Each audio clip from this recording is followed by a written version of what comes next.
You ask Tiger to solve. This deals with linear equations with one unknown. The final result is x equals 3. Let's solve it step by step. Group all constants on the right side of the equation. Subtract 8 from both sides. Simplify the arithmetic.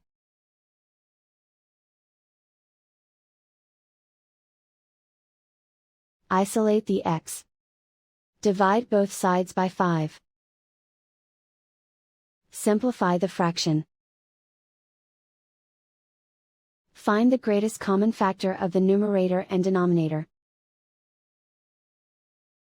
Factor out and cancel the greatest common factor. And so the final result is x equals 3.